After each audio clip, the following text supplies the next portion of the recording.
then turn to players' questions. Please make sure you have a mic in your hand with player questions. And then the players will take off and we'll stick, Coach Hardaway will stay around for questions. This transcript of the press conference will be available after. So Coach, please start with your thoughts on today's game. Yeah, what an unbelievable opportunity to be able to play the back-to-back national champions and then also win the game. It's so big for our city, for our school, and for these young men who work so hard. We're riding them really tough because we have to get it right now. We don't have the time to wait until conference starts because we have to do all our heavy lifting early. And I put a ton of pressure on them to be better than really where they should be right now because they're still getting acclimated and trying to know each other.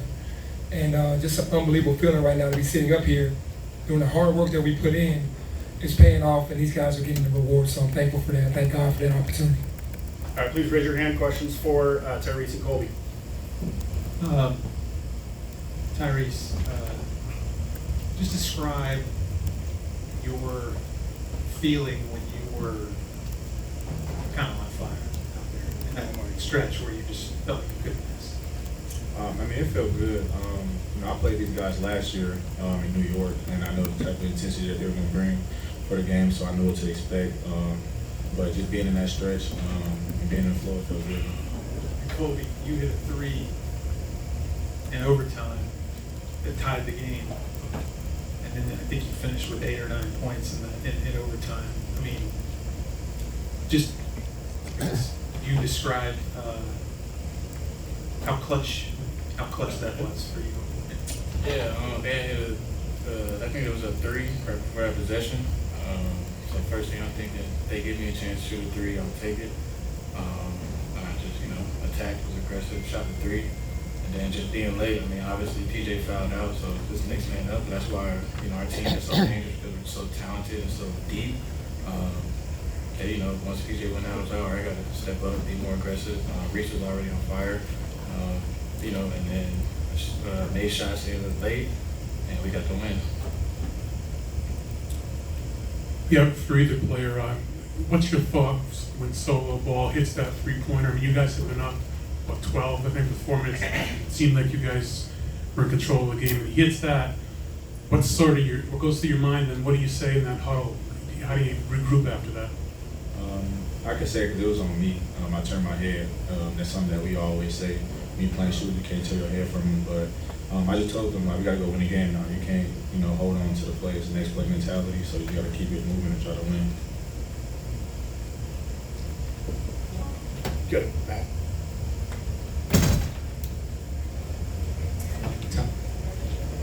This is for Tyrese. Tyrese, what did it feel like to play in a game like this?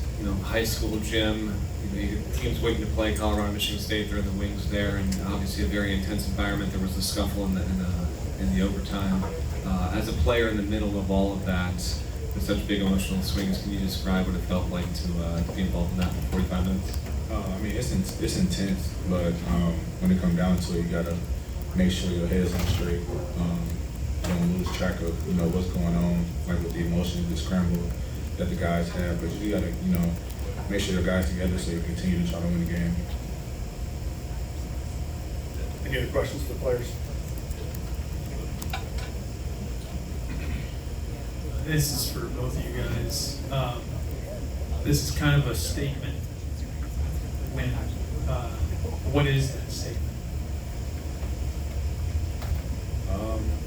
Just trying to identify who we are. I think we work so hard that we get an opportunity to showcase that. Whether we don't care if anybody on the outside saying we trust the group of guys we got, the coaching staff, the support staff, our players. Just establishing who we are. We just got to keep working. Yeah, feedback what he said. I think internally we always felt like we're capable to play with anybody, and we just try to block out the outside noise. Coach Hart's going to have practice all the time. We're going to have to take it. Nobody's going to give anything to us, so we came in with that mentality, and we executed it today. So, the statement is just, kind of felt like that already. It's just a matter of just, showing it to the world. All right, 2 more questions from the players. Back here. Hi guys, for both of you guys, did you guys discuss the situation coming in here with what happened on August 8th, 2023, the fire here in and then the tournament not being here last year. Did you guys discuss that?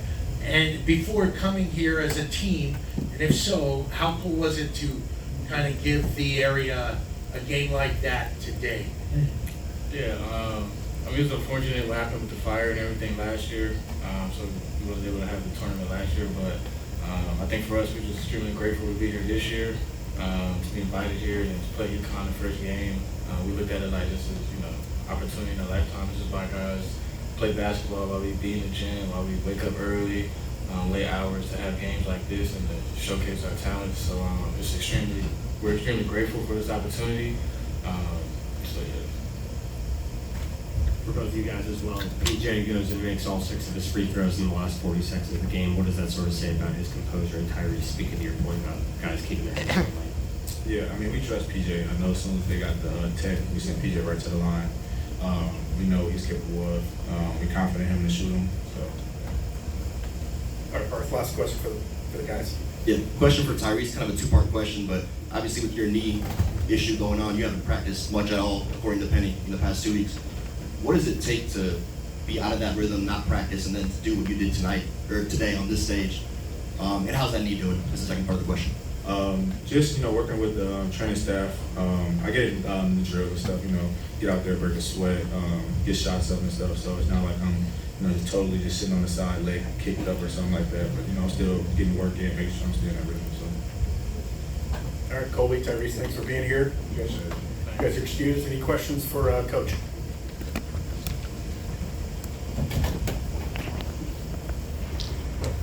Biggest win of your career? Yeah, with the magnitude of what's going on here at the Invitational, I can say yes. I mean, that's back-to-back national champions, undefeated, first round of the Maui tournament. When we first got picked to play them, I was like, okay. We're starting off with a bang, and I just got our team prepared. I used it as motivation.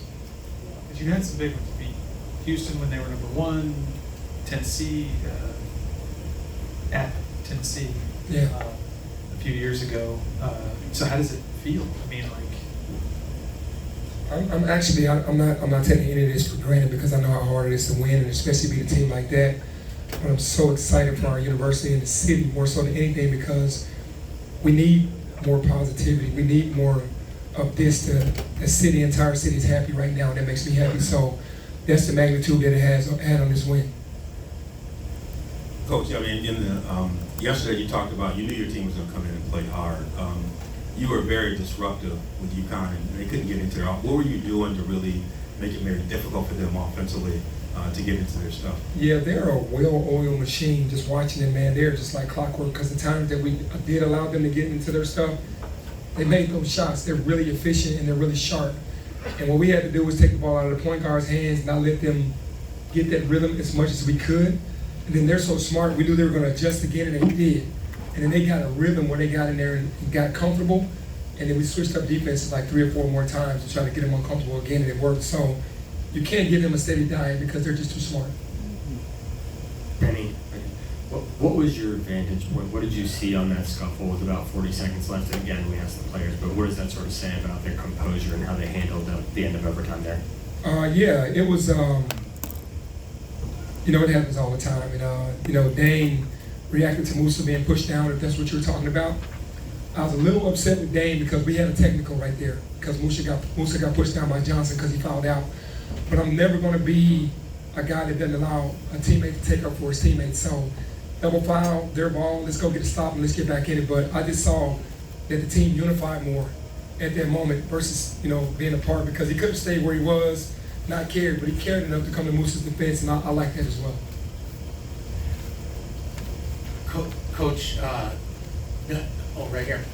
Knowing that all that Lahaina's been through, to be able to come out on the first game back here after the fire and deliver a game like that, first of all, did you have a message for your team before coming here along any of the lines of, what's gone on here, and then to be able to deliver that game today for the fans just all around? How cool was that? Yeah, we were actually Lahaina strong today, to be very honest. I mean, that just leads right into, what we talked about before we came over here. Went through the horrible wildfires, and It was devastating, but they grew together. They bonded.